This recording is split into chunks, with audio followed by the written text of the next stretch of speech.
the main character's getting told about the Pharaoh child and the moon waiting officer's story and how they became gods and how the moon waiting officer, fell and was thrown out of heaven for what he tried to do to the Pharaoh child, trying to kill him, basically ordering him to kill himself.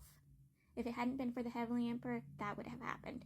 But the main character also questions Fast Girl, who's the person who's telling him, why is this guy still married with him? Why does he still care for the moon waiting officer after the moon waiting officer did what he did? Which she points out it could have been a misunderstanding. We don't know what was the truth. We don't know what fully happened. Or he misunderstood the whole situation. He doesn't know the full truth. We don't know because, the moon waiting officer, after he left, no one has seen him. He's been gone this entire time. No hair of him.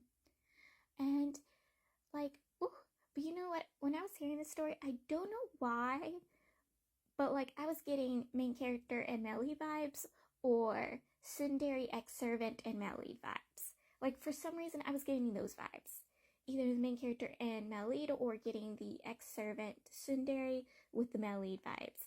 I don't know why.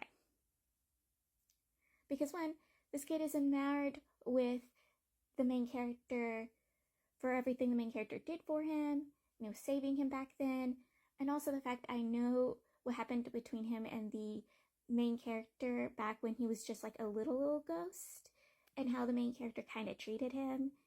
Those kind of vibes, that's giving me the vibes. And also the fact that the ex-servant tsundere literally threw him out.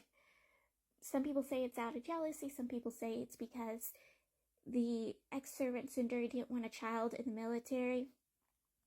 But for some reason, I'm getting one of those two vibes, either ex-servant and Melid, or main character and Melly. Because again, even after everything that was done to him, he's still admired by enjoys the moon waiting officer, still looks for him, gets upset when anyone talks bad about him. Also the fact he wouldn't get along with anyone other than the moon waiting officer, is horrible to his followers, horrible to other heavenly officials. Sounding like the Melly, because Melly's kind of horrible and vile to anyone that's not the main character.